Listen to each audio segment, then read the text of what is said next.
I, Doris, swear that I shall be a friend to my fellow Dorises, even at a social distance. I, Doris. And I, Doris, shall never vote Conservative. I, Doris. Amen. Joyce and Doris. You can just ignore us. Don't need to know my name. Girls are all the same. Fags are all the same. Chicks are all the same. Doris is our name. Hello there, and welcome to the Dorising podcast. Hi. Hello, Doris. Hello, Doris. Hi, Doris. Hello, Doris. So, Doris, you've got some really cool guests lined up today, which I'm quite excited about. Yeah. Who are we going to be talking to? We've got amazing guests joining us from all over the world, which is very exciting. We've got, first of all, from Oakland in California. We've got a twofer. We've got Joyce, Gaskin, and Seana Carmody, who are holed up in the same place at the moment. So they're joining us together, which is great. And then we'll be winging our way over to Austin, Texas, to talk to Audrey Campbell from the amazing band Pleasure Venom, which I'm very excited about. That's very cool. And then we'll be winging our way back to the just as glamorous Derbyshire. Not Derbyshire now. I'm at a special place in my heart. It's a very special place. We'll be talking to the lovely Sarah Leigh, who runs Reckless Yes Records. Excellent. Among other things. I think she's a lady of many talents. So we'll be hearing about those talents, no doubt. Excellent. I was quite excited about the first two guests, especially Seana of the Swirlies, because I remember the Swirlies from the early 90s, and it made me think of the early 90s and how much I enjoyed the early 90s. So I'm looking forward to the world of shoegazy grunge. I hope she wants to talk about it. Yeah, me too. I'm sure she will. We're all about the early 90s today. Doris and I have managed to wear the exact same T-shirt today, which is a Bikini Kill T-shirt, which we bought the same day, didn't we? We did, yes. But didn't I buy the official one and you bought the knockoff one? Shall I edit that bit out? Neither confirm nor deny buying a knockoff one. Mine is definitely a knockoff one, yes. Is it? Yeah, no. I think just like yours. You can hold a naked flame next to mine in safety. I'm pretty sure you can't still, but maybe yours will just go up less quickly than mine would. Let's not test that right now. No, ideally not. Kind of thinking about the early 90s. Kate, do you remember the band Scarce? Didn't they tour with Hole for a while? I think they did. Yeah. Let's have a listen to a track that Joyce sent over to me, which is an early demo from Scarce. So I think this is quite a rarity we've been sent over, and it's a rare track with Joyce singing on it. So this is called Hope.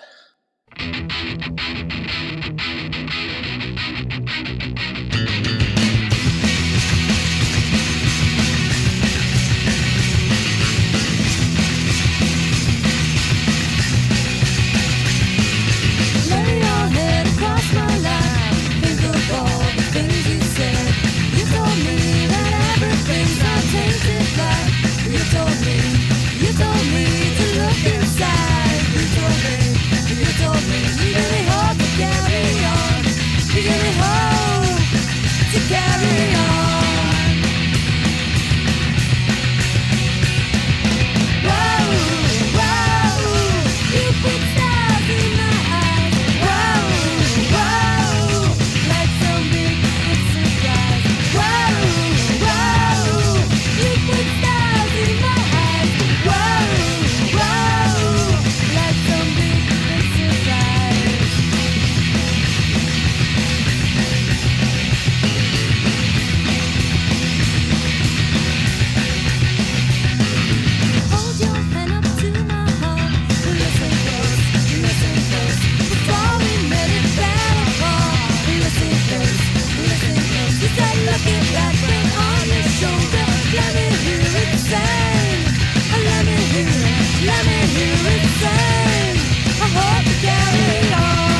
now. Who's at the door then?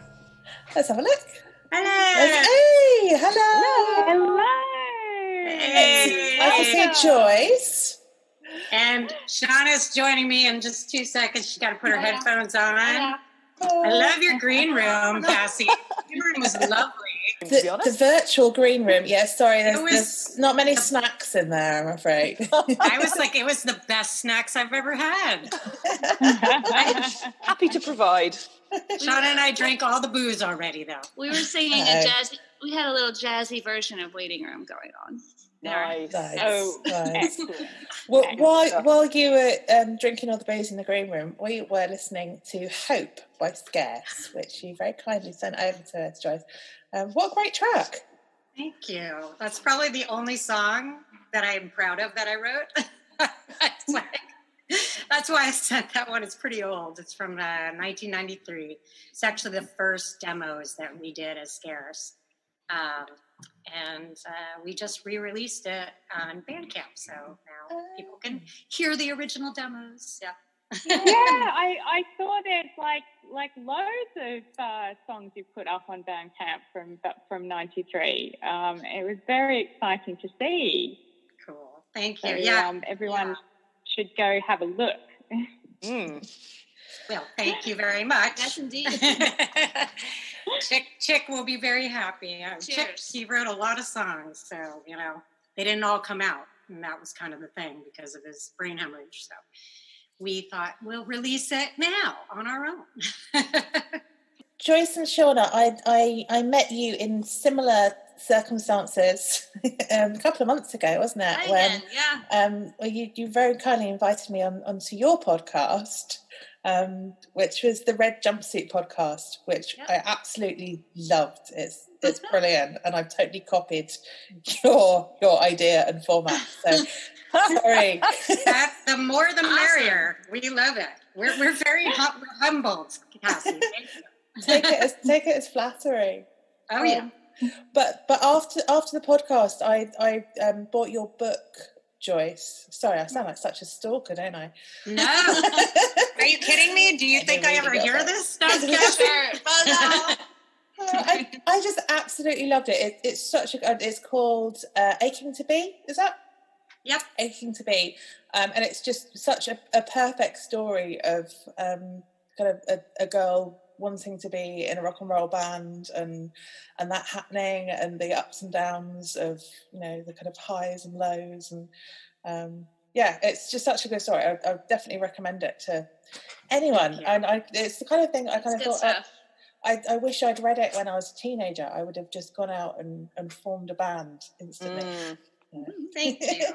No, that's kind of the point. That was kind of the point. It was also just so much happened in such a short amount of time.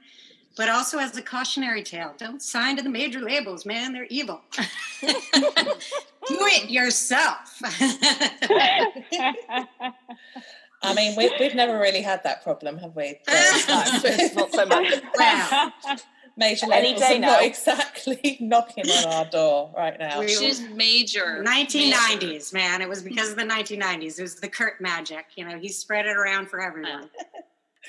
So basically, Aching to Be was something that was the first book that I released on my press called Number One Fan Press. And it's like a couture. Well, it started with just my book, and now it's like we started having books with other people who do music and art, and it's just kind of celebrating that. But when I wrote the book, it was really just to, after I had a major nervous breakdown, like Britney Spears style breakdown, I think, because it was just crazy. I was 20 when it started and 24 when it ended, or 25. And those are such crucial pinnacle years, and I don't regret it. I had a ball, probably too much fun, but not the nervous breakdown. Not the nervous breakdown. No. But everything happens for a reason. I don't know. I feel like it really changed me in a good way. It was painful, and I had to go through it, but part of the writing was to get through it. It took me 10 years to write that one, and the rest of my books, it's like no problem. But that one was tough, but I felt like it was a story that needed to be told, because I don't think the female voices from the 90s were heard as much as they should have been. Yeah. No, definitely. Still, you know, Absolutely. patriarchy. Just kidding. So have you? So you've written other books since then? Are there more? There are more. Okay. What is your latest book? My latest book, I just did a children's book actually with this singer-songwriter in Boston, is a really good friend of mine named Sarah Borges. You should check her out. Sarah Borges and the Broken Singles. She's fantastic. It's very like Americana. And she is a single mom raising her son and going on the road. And I'd always had this dream of writing a book like that, like a children's book about that. But I finally had a friend who was actually living it. And we co-wrote the book together, and I illustrated it. And it's called What Can I Do When I Miss You? And it's all about kids figuring out how to separate from their parents. But I also thought, not only is she doing rock and roll, which is very hard, she's running everything in the band. She's taking care of this 7-year-old boy. I just was like, I don't think there are that many children's books that celebrate single moms, you know, and rock moms and alternative moms, because I always tell Shauna when I moved to the suburbs, I just did not find any like-minded moms. I was the weird mom who was still playing music, and they're all like, why are you still playing music? Until I met Shauna. I'm not a mom, though. She's not a mom, but I'm just honorary. the friend. she's an honorary, well, she's an auntie now that she's living with us during the pandemic. So Shauna, you moved in with Joyce and her family at the start of this craziness. It just seemed to make sense. And also, everything made sense. It was kind of one of those, like, my dream at some point is to have communal living. She's going to talk over me the whole time. No, I'm sorry. This is how our podcast works. But Shauna's helping us, too, because I just I'm unemployed because of the pandemic. And no job in sight. And so why not share our house? And I work from home, thankfully. And so, yeah, it's good. And now I won't interrupt her. Well, that's good, because I wanted to ask Shauna, because when Kathy said you were coming on, I was quite excited because I remember the Swirlies from back in the day.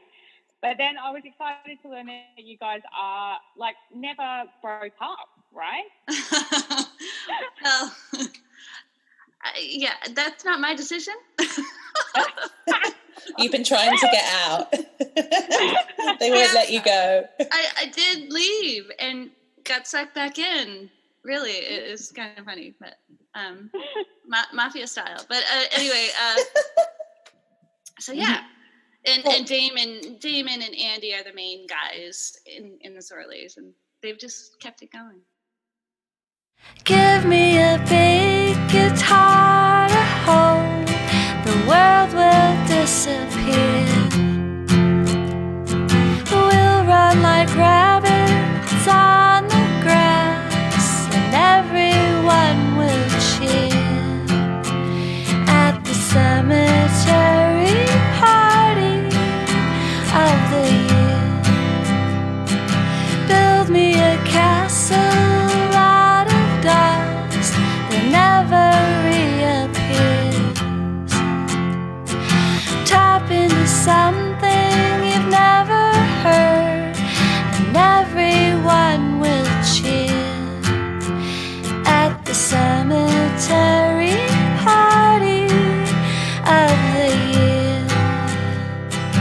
Are you a surfer boy, standing in starry light, catching a glimpse of me when the emptiness beckons in the night? Give me a big kiss on the lips, we'll hold it here for years. We'll run like rabbits on the grass, and everyone will cheer at the cemetery party, the cemetery party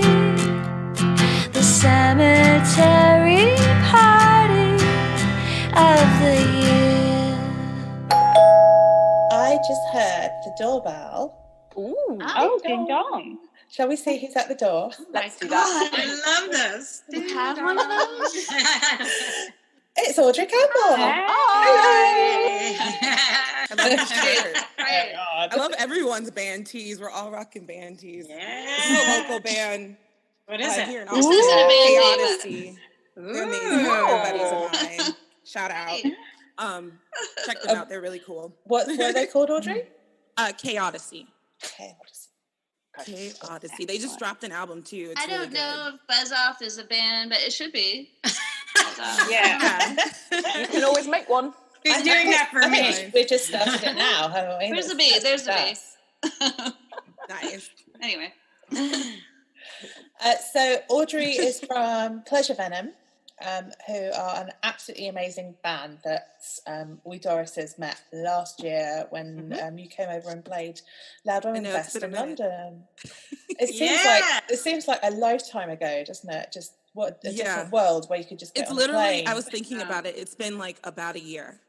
Like getting on about a year since the tour. That was wild. So fun though. That was a fun party. Where did you go when you toured? What places? We did Manchester, Leeds, a couple nights in London. We were a little, not worse for the wear, but we were exhausted because that was the last date. Like we survived. Do you know what I mean? We're like, we got one more. We're gonna do it. But crap, I almost want to look it up. I kind of forgot the venues. I mean, we did a bunch of shows after that too. They all kind of blur together. And then it's like the hard stop from not doing shows since got up until quarantining like mid-March. And we had like a slew of South by Southwest shows, all canceled. And I think we were booked out at least until May, June. All those shows just gone. It's so fucking weird. So everything's like a blur. But up until then, we were playing pretty aggressively. So everything's kind of a blur. Specific venues that I played. But all of them were really fun. Everybody was really fucking nice to these wacky Americans, fucking Texans. Oh, we absolutely loved you. You were just absolutely the highlight of Loud Women Fest just last year. The funny thing was I didn't feel as much culture shock as I thought I would. I'm like, I don't know. Specifically like Londoners, I'm like, y'all are like Texans, just like blunt as fuck. And I loved it. I'm like, everyone's so fucking cool. You know, I was talking like my moms are just like friends, like, what's it like? And I'm like, everyone's really fucking cool and pretty open and honest and really welcoming. It's dope. I had a great time.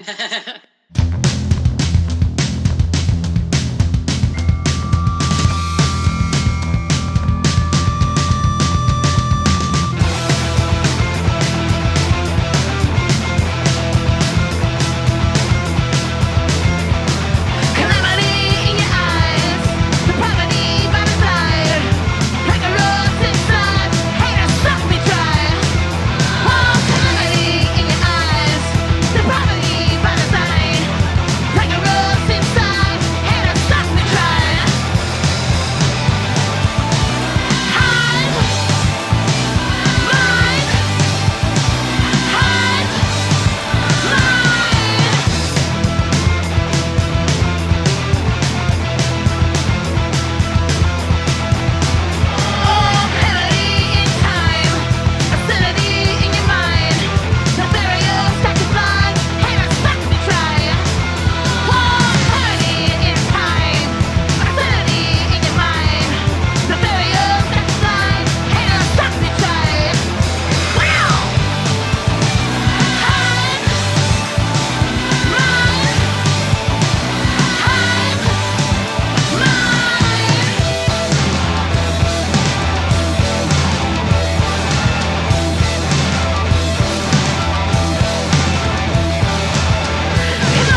Wait, you're in Texas. Where are you in Austin?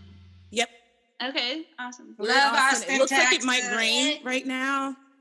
I know. It's fun. It looks like it might rain, and we really need some fucking rain. Like, so bad. It's been so hot. Like, my AC was like, I talked to like multiple of my friends.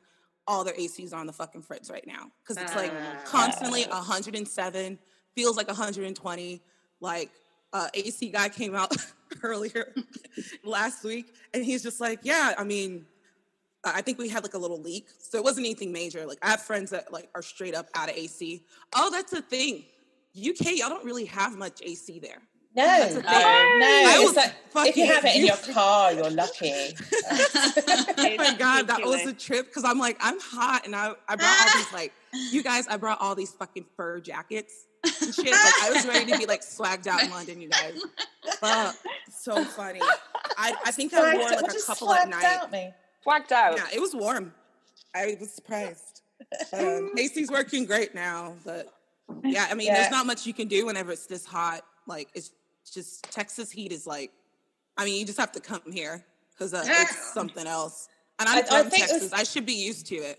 I think this is something that the UK really needs to up its game on, because up until the last kind of 10 years or so, we've never really had heat. But now that the planet's on fire, we're having these like mega summers where it's like 36 degrees and stuff, and we're all just melting. We're all wilting. Oh yeah, that's the Australian. How hot is it? Yeah, how hot is it in Australia? Oh my God. I don't know what that is in American, but freaking hot. Yeah. Right Fahrenheit.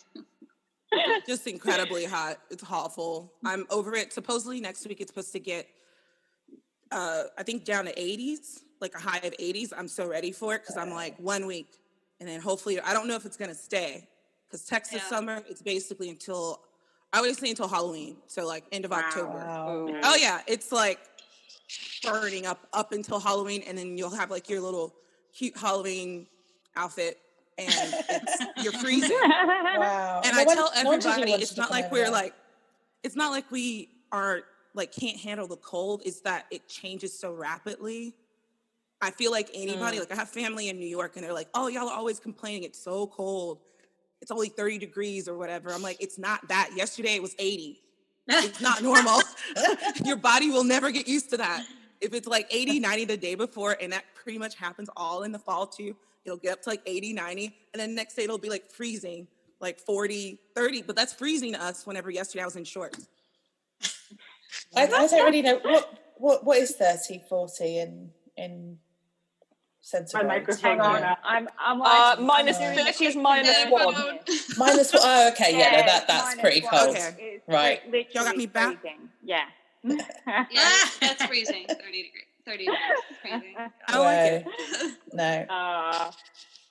So Audrey, are there any gigs like actually gonna happen, or is everyone over there just waiting to see what goes on with the pandemic?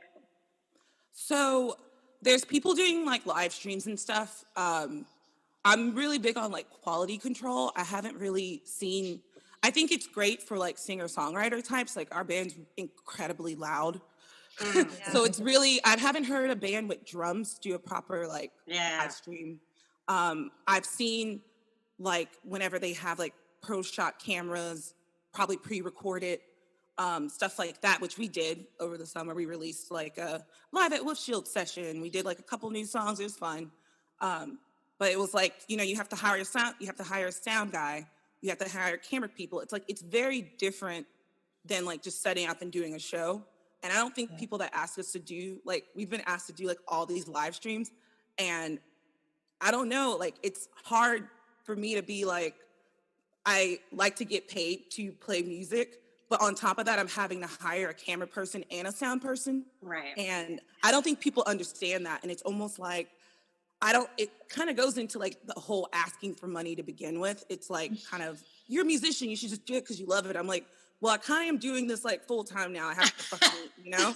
And I'm actually going to lose money doing your live stream, you know, because I have to hire a sound person and maybe a couple camera people. So us personally, we've kind of chilled on it. We got asked we couldn't do it though, but we were asked to do a festival, and we had to bail, just personal family stuff. But they offered us money, and it was like the only one. But like our emails were kind of crazy. Just the amount of people asking us to do shit for free. I was just kind of like, I don't know. I worked really hard to try and get us somewhat paid. So I'm like, why does that end with COVID? If anything, I don't know. It's just like, I just didn't expect that. Like the amount of people asking us to do a lot of stuff for free, not even charity, you know, which I would have been like probably more prone to do it if it was like raising money. Right. But what's kind of happening locally, it's kind of cool. There's a drive-in theater that is starting to do like shows. That's pretty awesome. It's the closest I've seen to like a live, like, I would love to go or play.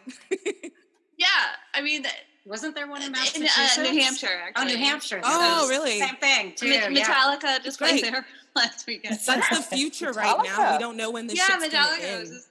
So do you watch in your car? You literally drive in and you watch in your car? And I guess it's like social distance and stuff.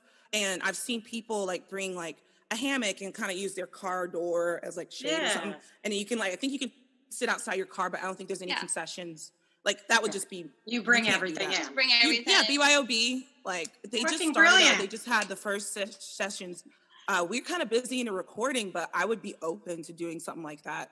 I just kind of, for my own psyche, I miss playing shows so bad. I just kind of accept the new normal, which is not doing shows. It hurts, it sucks, and we've just kind of gone ham into recording, which usually we'd have to stretch it out a lot longer because we would be doing a fuck ton of shows or tours or whatever. So it's kind of nice to just be in the studio right now and writing. That's kind of what we've been up to. And people are like, what are y'all up to? I'm like, we're still here. We're just like recording, and I don't post to social that much when we're recording. Like, I'd rather just work. Yeah. I don't know. I've been trying not to share that much of my life. I don't know. I just don't really have an interest in it right now. There's way more important things in America than me taking a fucking selfie right now. I was going to say. It feels like almost inappropriate with everything that's going on. Like literally last week, Jacob like got shot in the back 7 times. Yeah. I don't feel like taking a fucking selfie unless you want to see me crying in my camera. I agree. Audrey, like, there's no fucking way. I had the same reaction because in the States, it's just so messed up right now. I mean, we're a little older. It's like we've seen this come and go, but this is like we are just in a really tough situation right now, and it's really horrifying. I mean, it's like you can't even think about it because, like you're saying, it's like every second we are bombarded with stupid fucking shit. You're barely getting over the last shit that happened last week, and then there's some more shit. We're exhausted. We're all like fucking exhausted. You know, but we gotta keep fighting. Pretty much drained all summer. That's pretty much been my. I've just been exhausted. Lots of self-care, talking to my fucking therapist. She's great. Yeah. Self-care, mental health, taking care of that shit. Yeah. I kind of laugh through a lot. Important. Like, I feel like people lose the humor in Pleasure Band because I'm a Black woman that yells. I have no idea, but I think some of my lyrics are pretty fucking funny. But I mean, I laugh to kind of get through a lot of shit because I don't know what else to do. Yeah. Sometimes shit's so stupid that I'm like, I can't even like. Right. I don't know what to do but laugh.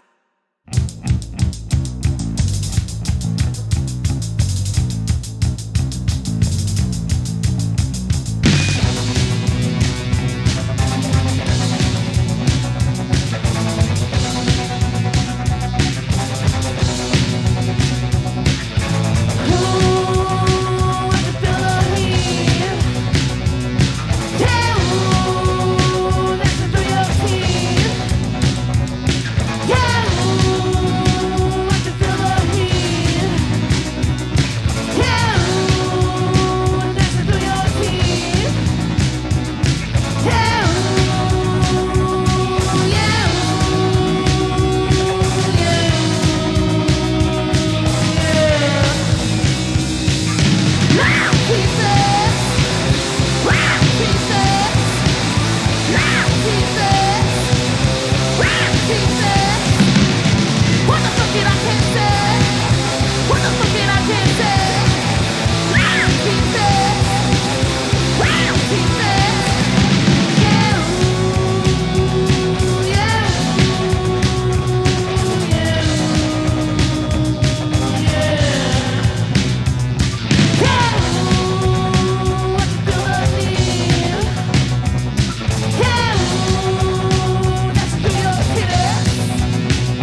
is at the door. This is fun. It's Sarah Leigh. Hello. So, Sarah, we have here 3 Dorises, and Guilty. we have Audrey Campbell of Pleasure Venom. And we have Joyce and Seana of the Red Jumpsuit podcast and various bands. And Sarah Leigh in Derbyshire of Reckless, I can never say Reckless Yes. Reckless Yes. Reckless Yes. You've signed so many bands that that I kind of know and love. You've kind of scooped up all of our friends, which is lovely. Yeah, and I love our roster because we always wanted it to feel a bit more like a community than certainly more than a business. I don't think we really run in the way that our accountant would like us to if we were doing things in the grown-up, boring way. So yeah, it's really nice. Just started accidentally, and before we knew it, we'd got, well, by the end of this year, I think we'll have 30 bands on the roster. So lockdown meant we went on a bit of a signing spree. So there's, probably about 8 bands that we've yet to announce. How exciting. So we know about LIINES and who else have we got? Nervous Twitch. Yeah, Nervous Twitch have just joined us. So they were one of the first bands that played our shows back when we started in 2016, 2017. So I think we were long overdue to work with them on a record, and they've got new material coming very soon, which is amazing and exciting. LIINES have been with us almost since the beginning. So yeah, they were the first band we signed, I think, second band we signed. After I'd been covering them when I was editor over at Loud and War, I'd been covering their self-release stuff. So yeah, we were lucky enough that they wanted to come and work with us, and just been talking to them recently as well. So there may be some news from LIINES on the way. Who else? Chorus Girl. Oh my god, that's such a good name. Yeah, which was Chorus Girl was signed to Fortuna Pop, and again I covered them as a journalist and got talking to Sylvie about the review and the interview that I did. So when Fortuna Pop decided not to continue as a label, really sadly, Chorus Girl asked initially just if I'd like to listen to the album that they'd recorded, which of course I said yes to. And then, we've been lucky enough that they've wanted to come. So we did their second album, and who else? Fight Milk, new material from them. And then Eilis Frawley. Yay, lovely Eilis. She's based out in Berlin. She is a friend of the Dorises. She's one of the many people who's drummed for us when one of our many Doris drummers hasn't been available. Yeah, it was the tabard. That's what she's done. And she initially, I think, posted in the Loud Women group asking for recommendations of female-led labels. So it all came together rather nicely.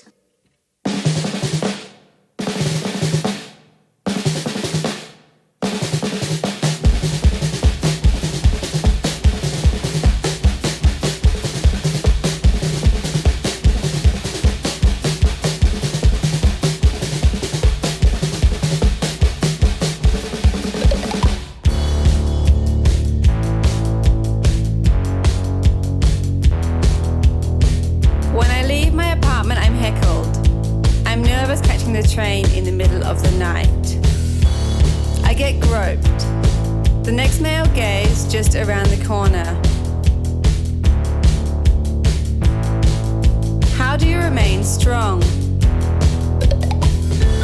We're told women have to level up, fight for an equal playing field. But honestly, I'm just tired. 1 in 3 women are sexually abused at some point in their lifetime. 33,000 girls become children brides every day. 1 in 10 girls in the UK aged 14 to 21 can't afford menstrual products.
is your record label deliberately kind of female centric, or is that just how it's ended up because women make the best records? Yeah. It is truly a bit of both. That, yeah, we did want to give space to artists that are traditionally underrepresented in the music industry, and that other labels perhaps aren't quite so keen to support or put their full force behind. So there was a little bit of that. And then, yeah, it's been pretty easy to do that because people who aren't men make the best music. It's so true. I know we're all like, no offense to the men that we have got on the label, but I always find like the Audrey, most who are interesting you music. signed We're independent right now. We've talked to maybe a couple indie labels, but we've been doing this for about 6 or 7 years. I've yet to find someone that can offer me something that I can't do myself. I make my own music videos. We have our own team as far as people like producers, engineers. We have a studio, record studio that we work through.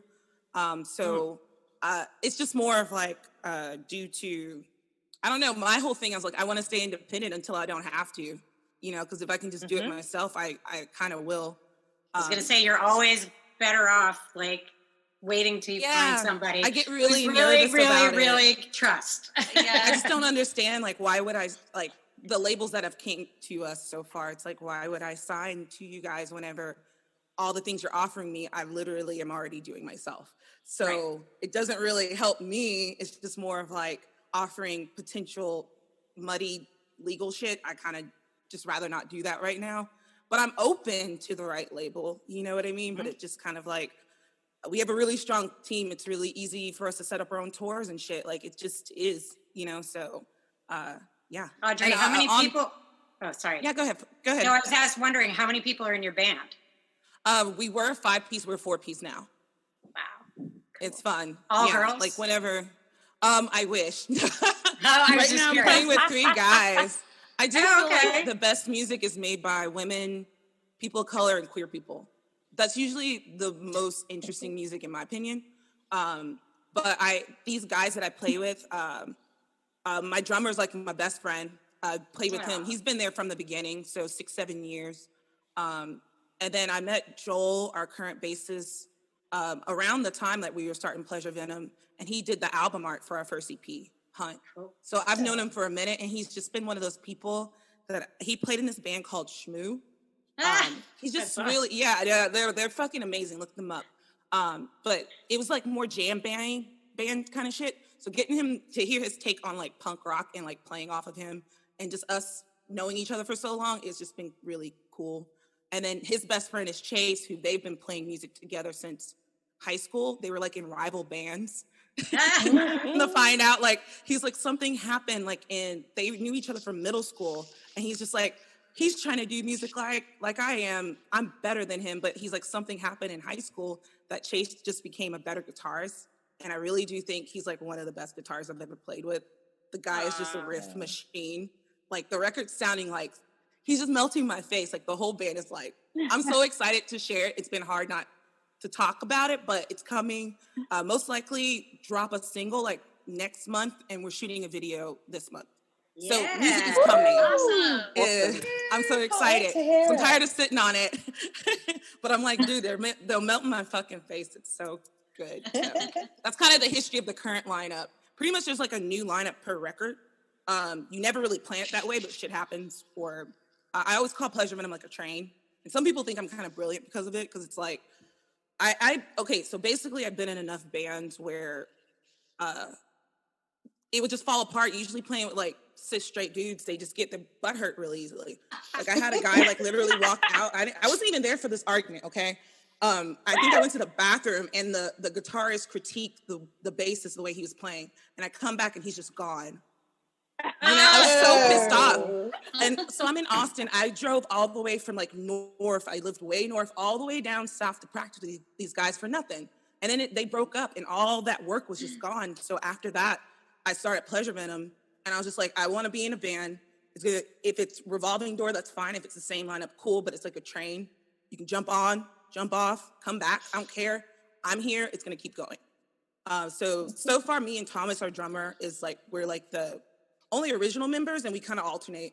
And this is the first time we're playing and recording as like a 4-piece, but like Chase is that strong of a guitar player. We were talking about maybe getting another guitarist because we've always had 2, but we really think he can carry it. Like, he's fucking strong, like really strong players. And they're very, I don't get a lot of the cis pushback, but I think a lot of it is that like they see the work. We've known each other for years. They're very respectful of me and what I have to offer. And it's the first time in the lineup. I think, I'm the only woman, like gendered woman, like it's just, interesting. Audrey, I was going to tell you, I've been looking to play with women forever and ever and ever. And it took till my late 40s to find Seana. But now it's awesome. Every other iteration of the band had like at least a queer person or a woman. Our last bassist, Fern, that was in the UK with us, she's transgender. We always kind of like, but you can't plan it that way. Like, you just kind of audition people and what works. And so far up until this iteration, we always had women, at least another girl in the band with me. Right. So I was kind of nervous about it, but like the first few practices, these are my homies. I've known them. I think it'd be different if it was like a guy, because I've had that experience. They're almost like, my resume or whatever will be like, I did all this shit, and they'll still come in and be like, let me show you how to do. I'm like, bitch, you don't even know how to do. You haven't done half the shit I've done, and I shouldn't have to say that. You know what I mean? Like, it happens, but it's those guys. I've just known them for so long. They're really cool. Hey, so Joyce and Seana, that was a cool hint. What is your project that you're doing together? We have a new band that we started during the pandemic. Oh, no! Well, I'm so excited to hear all the pandemic art. Yeah, this is the most important thing. What's the band name? Okay, it's called Night Spell. Oh, I like that. Nice. Night. And it's I'm playing the drums. I'm not playing bass. As opposed to day, not like night and shining armor. Nights, But we've been, like, Seana and I were first jamming, just the 2 of us during pandemic, because it was awesome, because she's living with me, for those of you guys who just came in. And it's just been lovely, and we've had all this time to, like, we're actually going to record now in October, and our friend Karen is playing bass, and, we just started writing songs, so, we're going to release something, hopefully, either end of the year or the beginning of the new year. Yeah. Just kind of exciting, because Seana and I haven't recorded in a long time. You don't have a little sneaky demo Dorising exclusive for us that we could play on the show. Totally. Yes, we will do that. We will do that. So are you singing, Seana? Yeah. And I'm singing as well. We all sing. I always recruit them to sing harmonies with me. She's the best singer. So it's like pretty heavy. It was more like garagey, but then we do like it's kind of heavier than we've ever done. Yeah, it's kind of fun. It's loud. It's loud. Because I play really loud on the drums. I love it. But it's been fun. It's like being in a trio, because Scarce was a trio. This is my second trio, but with ladies, it's just that much more awesome. Trio with ladies, which is a first for me. It was great. Yeah, it's fun. So we're always jealous of any trio. It just got to be easier. Like 3 people to coordinate. That's all my friends that are in trios. I'm always like, dang, they got it. That's it. Enjoy it, especially like an all-chick trio. I couldn't believe it worked. I was like, wow. I know. We were kind of like, that's cool. Oh. So anyway. How did you learn to play the drums, Joyce? Because you're a bassist. I am a bassist. Yes. Yeah. But the bass is not very far from the drums. I feel like. It is the way I play it. Rhythm. You're so funny. It's a different room. But it's funny. I feel like I've been very lucky. I've played with some amazing drummers in my life, and kind of like I feel like tipping on what Audrey was saying, like. When you get to watch somebody be that awesome and you're playing bass with them, it's like you're really locked in. And so like I said, especially in Scarce, I was very lucky. Everybody who was in Scarce was just phenomenally talented. And I just learned a lot about the drums and rhythm and watching people and how they're playing and how their body moves when they're playing. And it's really just been like a feel thing. But because I played bass, I was laughing because first it was just Seana and I playing. And I was like, I think I'm missing bass. I was like, wait, I never appreciated, you guys will laugh, I never appreciated bass until I became a drummer. Oh, wow. I'm such a B-head. I love all that shit. And now I'm like, is like where I'm at. You need a drum, you need a bass player. But anyway, so I really enjoy it, and I don't think I'm going to play bass again. Maybe I will, but after I had breast cancer a couple years back, and I'm kind of freaked out because there's a lot of weight that I carried. I am very small, and my bass that I used to play on Scarce weighed at least 20 pounds, I swear to God. But those are the basses that sounded good. And I'm like, gonna give a shout out there. If somebody can design a bass that sounds fucking huge and deep, that's little like a guitar, I'm all over it. But until then, I'm playing the drums. It's called a keyboard. You can play bass on the keyboard for sure. Guitar. Yeah, well, this is Guitar. Doris to my left over here. Lucy Doris over here is plays our guitar? guitar player. I love guitar. I have previously played the bass on a keyboard in a jazz band at school. Oh, you never told me that before. Yeah, it's my sort of darkest, worst secret. Oof. We'll edit this out. Don't worry. I've taken out. No one needs to know. Yeah, we didn't have a bassist whenever Pleasure Venom first started, so I wrote like bass parts on keyboard. We were like, I like the birthday party or like the fall or something. I don't know. Yeah. Just, like, jam it out. And yeah, it's possible. It was pretty shitty, but I mean, we got a couple songs out of it. Yeah. And then I think the drummer moved to bass, and he's like way better at all that shit than I am. See? So it works out better, and but I started it kind of on the keyboard, playing kind of shitty bass parts. It's fun. Yeah, I mean, my kind of first instrument was the key. I say it like that because I can't actually play any instruments at all. But the first instrument that I murdered was the keyboard. So when I started playing bass, I stuck the notes on the fretboard so I can play it like a keyboard. I love that, Cassie. I love that. I think that's beautiful, right? Beautiful. That's the word for it. It is beautiful because, like, you know, I feel like, I don't know if you guys feel like this, but as women, it's like we kind of had to like change, I don't know, with the drum kit, even when I watched how guys play, it's like I have to change it into very different format than the way men. It's not made for women necessarily.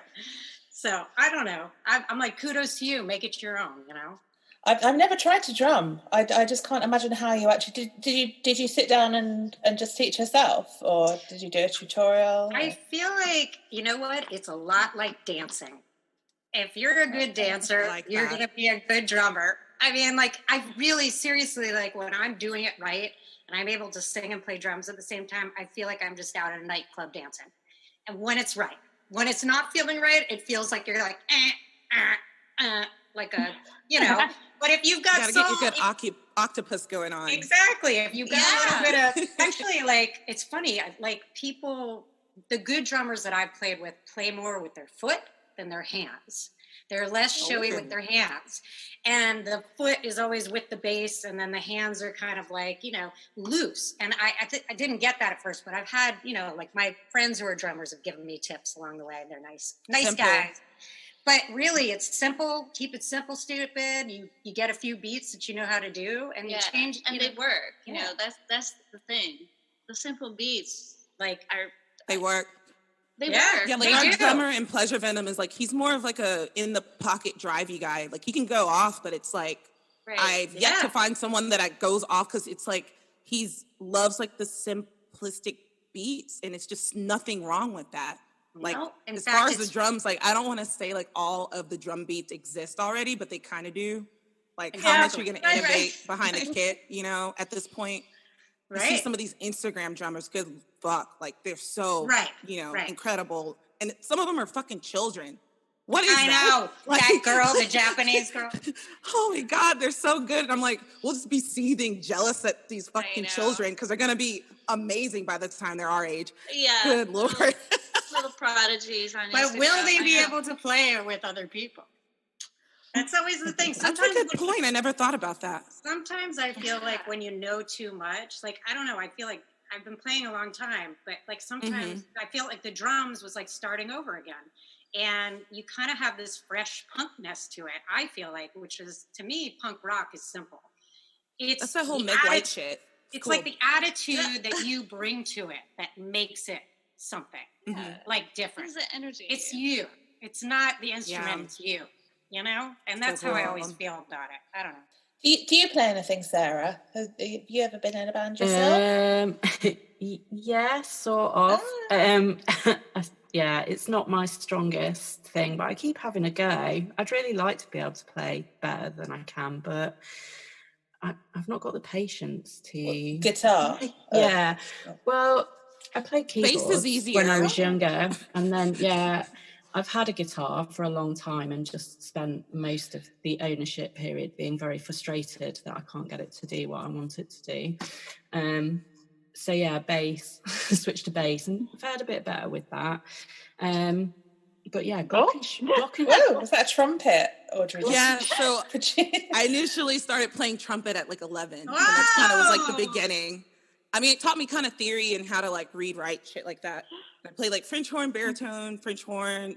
Yeah, I already said that. French horn, baritone, mainly trumpet. Oh my God. I did symphony, jazz band. I did marching band. You gotta do it. Yeah, you know what? That's good for drumming. I had to do it. Yeah, and I'm like, I feel like I can kind of make noise out of most instruments. Just kind of having that understanding. Like I play bass okay. I play drums all right. Guitar could be better, you know, but it's like I can kind of make some noise out of stuff to at least kind of like, I don't know, I don't know, it's like the ear. Like when last week I was on bass. I had like sat down with my drummer Thomas and we were just like hammering away and it's just kind of playing off of him. You know, I can kind of like, or like with other, like there was like one time I think I picked up the bass with the current lineup, probably from him just for fun. But it's fun whenever you're just like jamming and it's not like serious, like I will never be as good as Joel. That's fine. I'm just doing it for fun. You know, and the same thing with like guitar, like I'll never be as good as Chase. That's fine. I feel like I try to, like an old school cat told me a really long time ago. He's like, if you pick one thing, because I was doing the most, I think I was doing like, I was a theater major in college. I was trying to do photography minor. I was just trying to do it all, music too, and playing trumpet and shit. Like, you got to pick one thing and be really good at it. And I was like, I think I have a really strong voice. Yeah. That's pretty much what I try and stick to, you know, and just get really good at that. And the rest is like, I mean, quarantine, I've been like, I play bass. We have a bass here. I'll hook up just for fun, guitar, little keyboard. Like, it's more just for fun to keep me busy because I need something that's not like as serious as Pleasure Venom. Because that's work sometimes. Do like studio, like that shit gets serious. Like, I hate myself in there sometimes. Just true. I'm like, why did I write that shit so high? What the fuck? I'm in the booth. Like, I posted an Instagram of a video of me recording like this bridge of this song called Fascist that we're recording. And I probably was in the booth screaming for like 45 minutes during this one part. And I posted it on Instagram because it's like a really like power vocal, but I don't think people understand, like I'm in there doing that level of power box for like 45 until I feel it's good enough. Like I'm really hard on myself. It's probably like, I don't know. I've been trying this go around not to hate myself or like go in a corner and just be like, why do you even sing? Are you even good at it? You know, it's so dumb. Like, and then I nail it and then it's fine. But yeah, like I just try to be a good vocalist at this point. And the rest, I just need fun shit, fun music stuff too. So yeah, I have my little trumpet and yeah, trying to like pass time around here. Are you working with a producer on this record, Audrey, or you're just driving it yourself? So yeah, we're making it ourselves, pretty much using the same team as the last record, which was we produce it and we co-produce it with Elliot Frazier. He plays in this dope band called Ringo Death Star. They're fucking amazing. Wow. Oh, you know Ringo Death Star? Yeah, he produced our last record. Yeah, they're fucking homies. Elliot's so fun to work with because he'll hear shit that I was like gonna critique and he'll say it before me and I'm like, I love that. Like we're like on the same fucking wavelength. And like he has lots of cool ideas as far as production. So initially we hired him as just an engineer, but like we have to give him a co-producer credit because he had so many cool ideas to make that record sound so dope. And it was so fun, and like bringing in the new lineup, I'm really excited what he can do with them. So far it's been really fun. But yeah, like I think last Friday I went and finished the vocals for I think this track, I'm like mixing up. The song's called Fascist. We're coming out of the gate really hard. So far, it was like White Lie and Fascist are the names of the songs. Yeah. So we're coming out of the gate pretty like, I'm very angry. I try to be like, people will meet me and they'll be like, I'm pretty easygoing, or try to be. But I mean, I'm just constantly seething here in America, kind of. So are we. Save it for that. Yeah, I like we pretty all much are. save it for the booth. I'm like going off, and yeah, the songs are very pointed, probably more than ever. I probably never cussed so much in a studio. And I kind of try to avoid it a little bit, like I try to cuss people out with like my attitude. Like not to say like we avoid cursing, but it's just kind of like, it can be kind of like a crutch, like in punk music or whatever. But I'm like, I don't really care right now. It's how I feel. So if I'm like, sometimes like you gotta whatever, say what you gotta say. Yeah.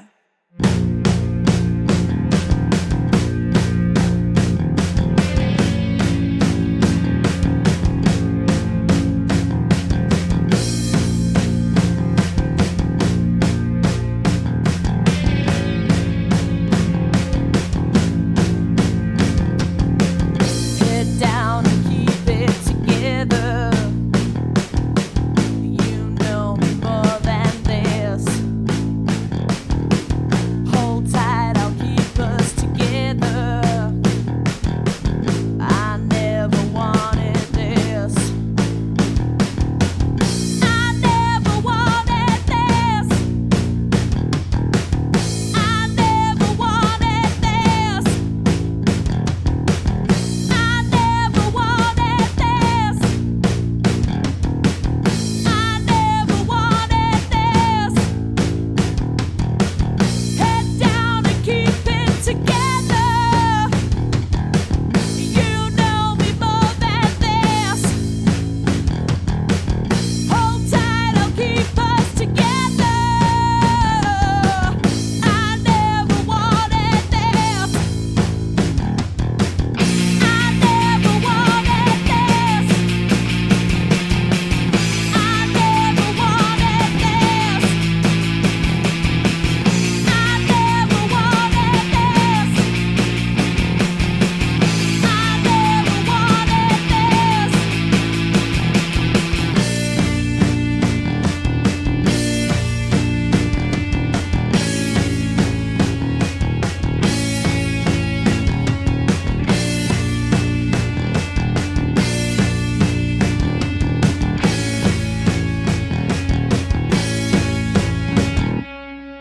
Head down and keep it together. You know me more than this.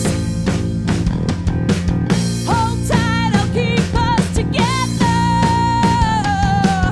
I never wanted this. I never wanted this. I never wanted this. I never wanted this. I never wanted this. Gonna ask Sarah, like, are most of the bands on your label like punk, or is it like a variety of different stuff? Yeah, it's quite a variety, really. I guess it is mainly kind of guitar-based music, but even within that, there's quite a wide variety, I would say. From kind of, LIINES are really sort of post-punk, like tight post-punk sound to them. Chorus Girl are far more kind of dream pop, surf pop type sound. Nice. Bug Eye, kind of disco punk, I guess. They're all a kind of variety of punk. I think in terms of attitude, definitely, then pretty much everybody on the label. has got that kind of punk ideology in terms of sort of politics as well as how we approach music. And that's kind of the basis of Reckless Yes, really, is to be an ethical label, which should just be the norm, but is really still quite unusual across the music industry. So we run as a non-profit for ourselves to try and give as much money back to the artists. I think absolutely kind of going back to what we were saying earlier is that if we're not adding value as a member of the team, then either you don't need to be with the label or we're not the right label for you. And all of our artists have got different reasons for wanting to work with a label. Sometimes it's a capacity thing and actually they could do the stuff themselves, but they've got to a point where it's cutting into the time that they've got to be creative. So actually they want a partner to take on some of that. Other times getting there themselves is really slow, so we can kind of help spring them forward a little bit, maybe on some aspects of what they're trying to do. Other times they just want the reassurance of being part of a community. And when they're having a day, of which, you know, this year particularly, a lot of them have had a day where they just think, actually, is being a DIY independent musician, can I continue with this? Knowing that there's somebody that believes in you and is wanting to enthuse about you and push your stuff can actually just be the thing that makes you go, yeah, okay, I'm going to go and have a nap and come back to this when I feel a little bit stronger. So yeah, everyone's got a different reason and for being there, and a different thing that they want to achieve with their music as well. Some of them just want to get out there and play a small show when that was a thing. Others just, you know, have got what others might consider fairly small scale plans but are huge to them, and others are more on a trajectory towards some sort of world domination. And you know, we love it all and we'll be a part of it. We don't lock anyone into a contract, so you know, if something really blew up with a record they were putting out with us and a major label stepped in and offered them the world and they felt that was the right way to go, then we're just happy to be a kind of stepping stone and support them on the way. So yeah, it's but yeah, everyone is kind of punk, but a different version of punk. I'm trying to think who through everyone that we've got, there's, you know, some of it falls towards the pop end of the spectrum, I guess. Other things, Japan Review that we put out last year have been a bit more sort of experimental and shoegazy. We've done some really experimental records. We did one last year with an artist called Peace Tape, which was closer and was more influenced by modern art than it was by music, and was designed as a set of 6 soundscapes which you could play in whatever order you wanted to. Wow. And were intended to go along with some digital visuals that would kind of fit alongside it. So yeah, very different from the traditional, I don't know, 8 song 40-minute album or whatever it might be. And yeah, we're quite open to it all. We the only thing that we don't really go for is the submissions that drop in from 4 white boys whose influences are Oasis and Kasabian, and we usually pass on more those. all-female labels. I love that. No, it sounds cool. So yeah, I mean, I run it with my business partner. He is a white male, but is quite aware of his place in the world. And that's all they need to know, is know their fucking place. That's all. Yeah, and he definitely sees his place as using that level of privilege that he's got. You know, he's been a professional musician for 30 years, so he definitely understands that his position now is to use his privilege to uplift others and to get out of the way. Use the privilege, yeah, for good things. Absolutely. Like, allies are necessary, and that's been the whole thing with like the whole like Black Lives Matter protest, was like more people other than like more Black people than ever and non-Blacks joining protests and stuff. Like, it needs to be everybody. We need more allies and shit. So I'm like, yeah, that's almost what I was talking about with like I'm playing now with 3 men. Me 6 years ago, I think I'd be playing with 3 men. No fucking way, but they know their play. Honestly. They know who's in charge. They're gonna kill me in their place. Oh my God. I love you guys if y'all are listening. Well, I mean, it was the Burger Records shit that just happened too. Yeah. More female labels. That's all that shit like made it like, and they're not the only ones. There's more labels that probably operate the same way, you know, and have the same power. I feel like what people should focus on too is, you know, all the male bands that are out there, you know, that are popular. Do they support women in music? Like, are they really supporting women in music? Right. Are there like, have they ever given shout outs about women in bands? Like, I'm really curious about that because you kind of want to say, once again, white boy privilege, they're on the top, right? They've sort of had this culture and, you know. Do you want to mention that, who we're going to get? Oh, yeah. Well, actually. Just bring it up, yeah. Wait, about Brendan? Yeah. Oh, yeah. So I'm really excited because Seana and I have been like, sort of are going to like, develop the podcast a little more, and we're going to start interviewing some men in music doing just this. I was like, let's get the other side. Asking them, like, you know, who, you know, like, what bands do you love that are women? Because you are in a position of power.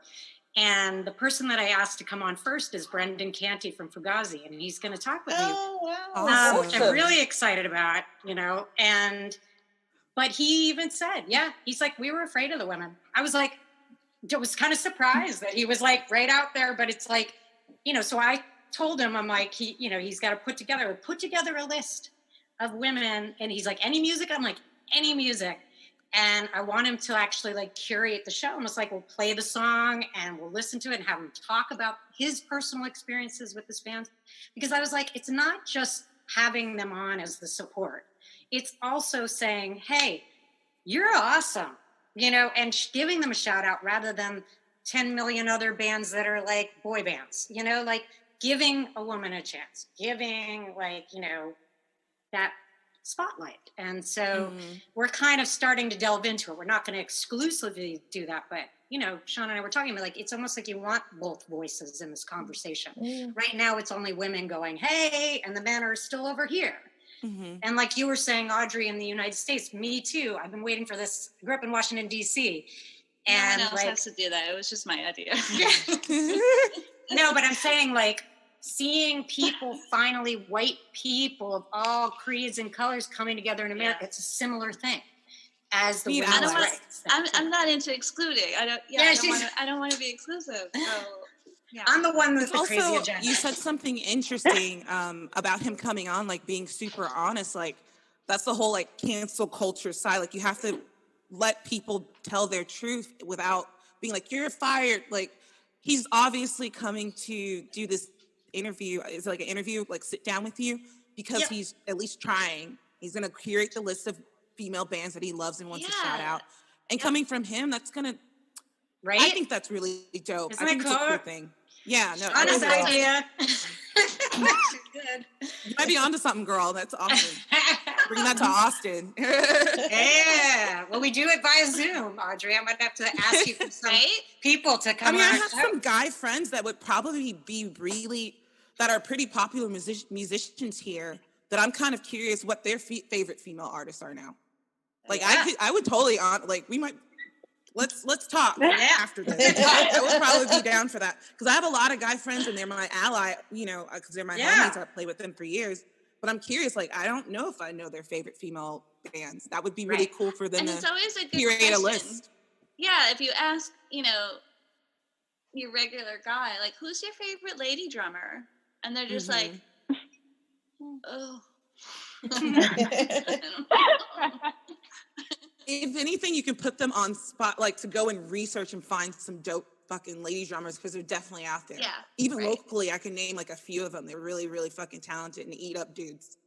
Okay. Right. So eat them for breakfast. I love it. That's cool. I like that.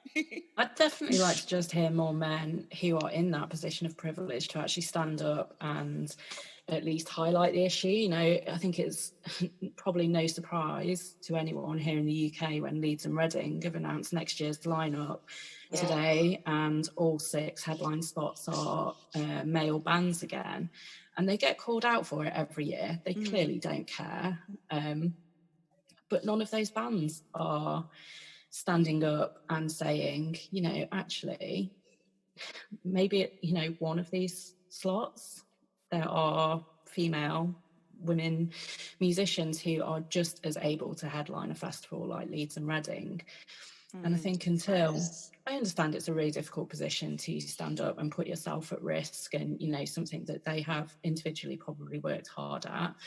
And it's no detriment to them. I understand it's a difficult thing to stand up and potentially lose the spot that you've been given. But until male bands actually start demanding inclusive lineups, it's really easy for promoters to just keep ignoring all of the women who keep asking for it. I don't know. It's just lazy. That's all. Like, they see what works. This will sell. We're not going to venture outside of that box. Yeah. Like, something happened here locally in Austin. There's an artist named Jackie Vinson. Y'all should look her up. She's an amazing guitar player. She's just a dope artist. But anyway, she got asked to do, and all the protests were just like kind of happened. She got asked to do like Blues on the Green. They were doing like an online stream. Supposedly, like, it's a really good slot. Blues on the Green is like a really big thing here. But the main thing that kind of came out is that she realized that not one Black artist has headlined Blues on the Green in like 8 years. Like, how dare you call it Blues on the fucking Green and you don't actively book Black artists, you know? And she wrote, I think she wrote I'm probably saying this wrong, but she wrote the guy who set it up, who also runs ACL, which will probably never ask my Black ass to play. Whatever. Anyway, but like, he books like multiple like things here, and he basically came back and was like, you know, there's no Black headliners here in Austin, which is just fucking bullshit. Right. You know, I mean, if you just talk about Texas, there's Beyonce, Erykah Badu, Gary Clark Jr. There's so many artists that come from Texas alone. And the main people that hit out of Texas are Black people. How dare you even fucking say that and be booking ACL and still have a fucking job? You know, I think he did like a little apology, and then she got to curate an all Black lineup, you know? But that was before they kicked her off. But then it became public. Then they had to eat crow, and then she got what she wanted, that's what we're saying, is that somebody needs to speak up that's in the end. That'd be great if somebody had the balls, but she also lost a gig. But I mean, Austin being Austin, we all cut for her because that shit's fucked up. You know, once we all heard about it, it was like, no, this is not. And also, how do you feel that way? And you book some of the biggest like shows and festivals here. This is why I tour a lot. Fuck off. I love my friends here. The places that I play here, like, are really supportive, and they've been supportive of me from day one. But is that a thing here locally? It's a very liberal town, but it's also predominantly white. So I've kind of I've done so many shows where I'm not only the only Black person, but I'm the only woman, you know, on these punk shows and shit. And I almost just started leaning into my femininity. Like, I'll wear a glittery fucking dress because I need to be like, I'm a woman, I'm fucking here. You know?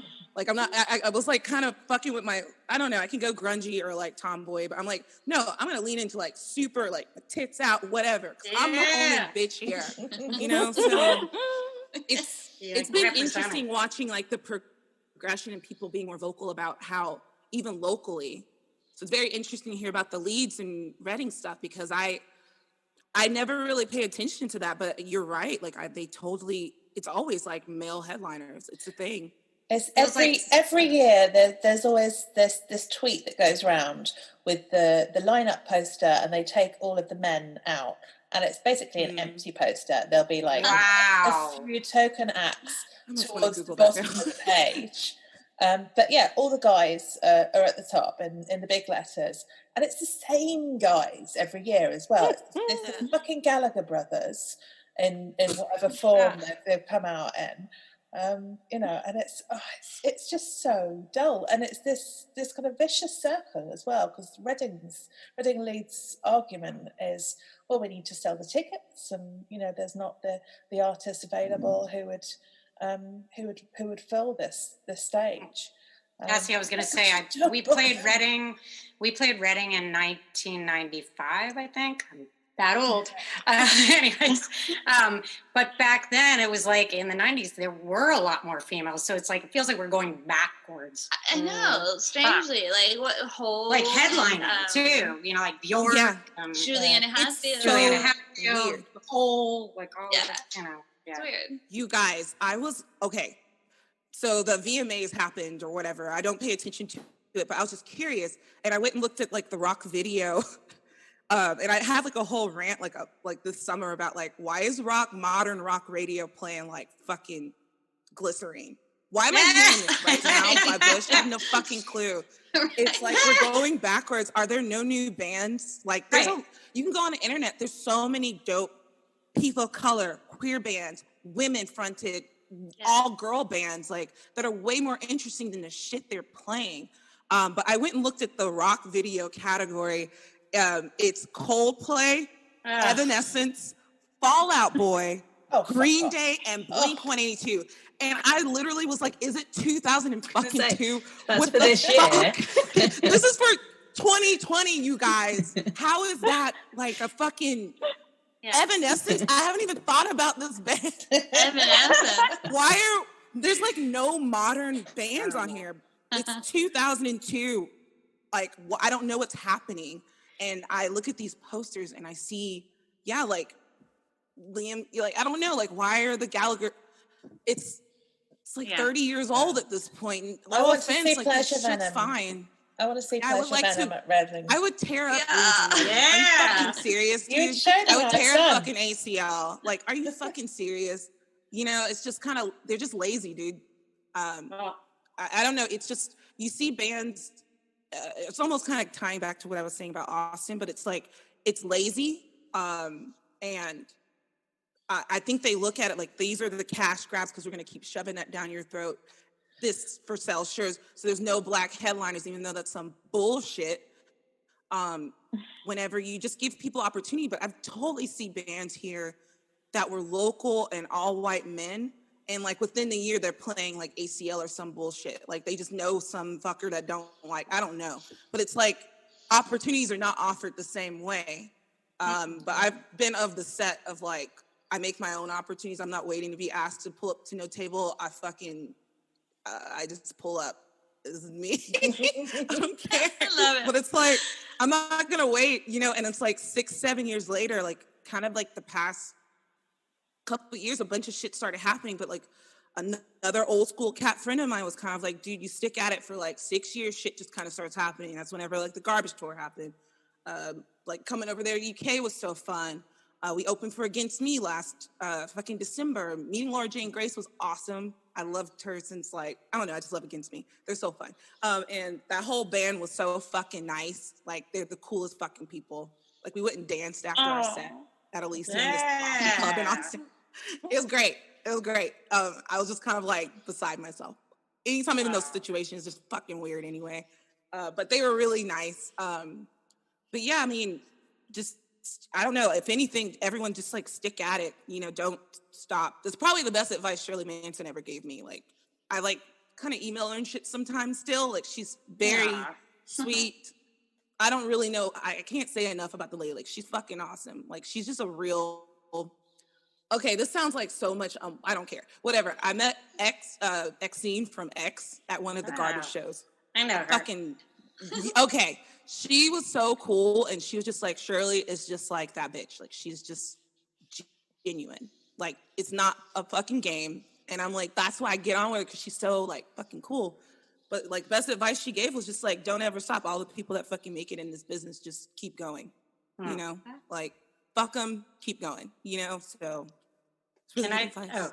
I was going to say, I just wanted to give a shout out to everybody here, especially, like, Sarah, what you're doing with the label, because I feel like I've been waiting to hear something. Like, it's cool that you guys have said that there are female-led labels, but I'm not aware of many. No. So I'm really excited hearing to Sarah, like what you're talking about. Like, I want to give you major kudos, because like, I feel like Shauna and I, like the way we've been doing this for so long, it's like, yay, finally. Yeah. And then the other thing I think is cool is that like, Cassie, we interviewed you and now you have a podcast, and like my friend, you know, it's starting to come out there. And I think a lot of the people who aren't being heard, we're the ones who are now come on, we want to highlight you. This is our little area over here. If you don't want to be in our area, go ahead, go away. But together, we're very, it's a community. And I've never had a female community. And I think this is cool what you're building, Cassie and Sarah and all of you guys. It's stick together. The way that right. We have to. We need to. We're better together. I definitely think there's something about you can't be what you can't see either. I think for me, I come from a music journalism background. And again, the number of female journalists and particularly female editors is really, really low still. Diversity generally is a problem in music journalism, just like everywhere else in music. So as much as I am, painfully introverted and quite happy to sit in my cupboard under the stairs, which is the Reckless Yes headquarters, as my children hammer up and down above me. I do think, at times I've had to remind myself that I need to put myself out there, because actually it might make the difference to somebody else who's kind of wavering about whether they should do it, could do it. And I think that's the thing, is that it's very, that is what Reckless Yes means, really, is it was a kind of way that I was trying to live my life before it accidentally became a record label, was that point where it's just beyond your comfort zone. That's the thing where you feel like, oh, I'm not going to do that. That feels uncomfortable. That's the thing that you say yes to, because that's where the real opportunities are, and that's where the big rewards are. So you have to kind of push yourself a little bit further. So I've had to kind of really good advice. Remind myself of that on quite a few occasions where it would definitely have been easier to go, oh no, thank you, go and ask somebody else. So now I'm really quick to go, okay, I'll do it. Yeah. Well, thank you for doing it. Thank you. Yeah, great. Thank you.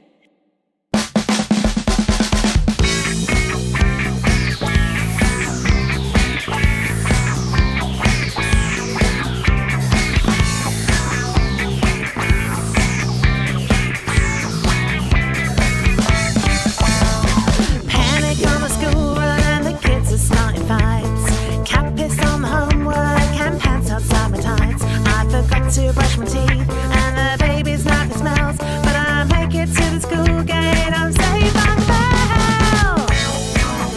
Wonder Woman, Superwoman, every woman, you're too fine.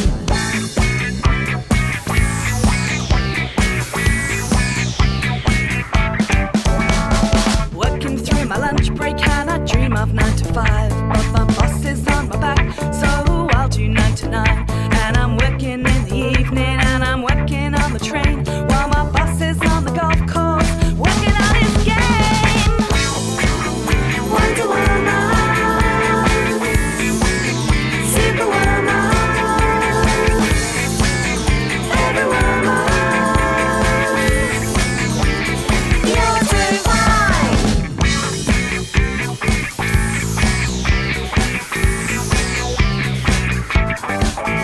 Wonder Woman in the kitchen, resolution time. Superwoman in the boardroom, working overtime. Why live beyond your powers, trying so hard to fly? You don't need to be a hero, 'cause you're the